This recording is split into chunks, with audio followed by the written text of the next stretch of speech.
Hi, Anna-Maria Hennell from Disior, one of the founders. We are 5 years old, raised a bit over 5 million so far. Around 25 people in the company, based here in Helsinki, now start to have people in the US, in the Central Europe as well. We come from a different kind of scene. So we are not a spin-off from the science or university or something like that. So we come kind of from a totally different space of technology. And that's why I always said to Juha, it's a blessing and a curse. So basically, if you don't know what the industry does or what the space is, you're like a butterfly. You fly there like, hey, I can do anything because I don't know what the history is. And on the other side, it's really kind of a high learning curve to know how it works. Because it's not just about the science, even though that's the thing here today. Building up a company in this space is the science, but that's only a part of it. It's the business model, it's the revenue model, it's the go-to-market strategy. And I can kind of so much agree on what you said here. So it's about the collaboration between the scientists and the industry and the clinics and everyone. If you want to innovate in this space, you need to have everyone on board. Alone, you cannot just do that.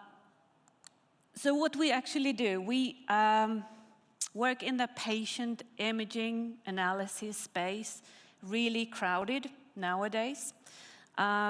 We have this specific set of tech that changes the way how the images are interpreted. So today, those grayscale 2D scans, you see them everywhere. So humans, people are trying to read them, trying to figure out what does it look in 3D. So we created a system that takes in the patient image and it creates either 3D structure and it gives out numbers, so facts, parameters for the diagnostics, and it gives you an ability to make then surgical plan based on those structures, and you can estimate what is, for example, an simulated post-operative situation. So it kind of transforms the images into data and 3D illustrations.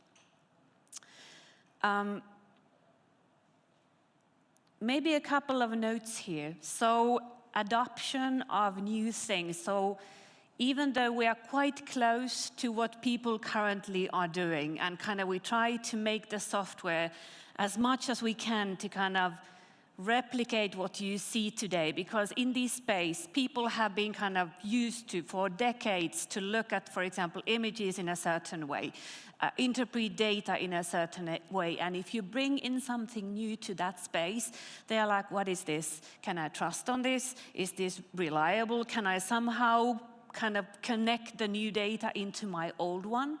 And that's a really big thing, how to do that. And we try to get as many kind of these believers, as we kind of say they are, to work with us. Mainly they are surgeons, radiologists, clinicians from all over the world to do actually, and there the science comes.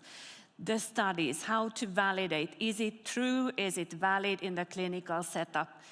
How do we interpret the numbers of the new tech? The second thing, very many people in the in this industry and in other industries, they rely on AI, so machine learning, neural networks, whatever. And funnily, we are not actually, our tech is not based on the AI, which gives certain advantages to the software and the scalability to the body.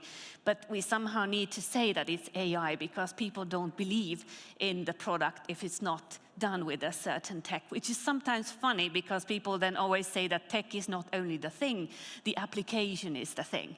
But now you need to kind of have those buzzwords, the clouds and the AIs and the machine learning into it so that it's kind of, people believe in it, which is kind of sometimes funny. The other thing, so in the beginning we had two dreams that as engineers coming out of this space, we could bring in something to the clinical workflow that would be as valued as what the clinicians do there today. So get the engineering kind of help into the picture, really to rely on that. And the other dream we had was that we need to be the best of the world. And that you cannot do in Finland alone, and you cannot do it in the Nordics or in the Europe. You need to go global from the day one to really get that credibility and the validation to your thing. So you need to constantly see that, am I really the best? Because there is so much out in the world. It's really a space that there is a lot of people doing similar things that you are, even though you don't know that. So we went global, really hard to do. We went to the best clinics all over the continent to get those key opinion leaders, those believers, to then say that, hey, this is good, and hey, you can rely on this, and this is something that you can bring into the world later on. Out of this work, we created 19 scientific articles so far, validating the technology. We get around 180 licenses all over the place with our software. We get, of course, the FDA approval, we get the CE mark, so the clinical validation on that. And the most important of all, we get best friends. I have 200 new best colleagues to work with me, surgeons, radiologists, so that we can really do that thing that we dreamed of in the beginning. Next year, we expand. So now when we have finally, after 5 years of hard work, we are having the product out with all those clinical regulations done. We can expand in the geographical areas. We can expand in the anatomical areas. The best message for me, a couple of weeks back, one of my dear friends, one of the surgeons in the US said that, hey, Anna-Maria, we worked for 2 years so hard to push the train, pull the train, get the things up and running, and now the train is finally moving. And now it seems everybody wants to hop on it. So it's really rewarding. So good luck with all the startups you there. So go for it. So super fun. Thank you.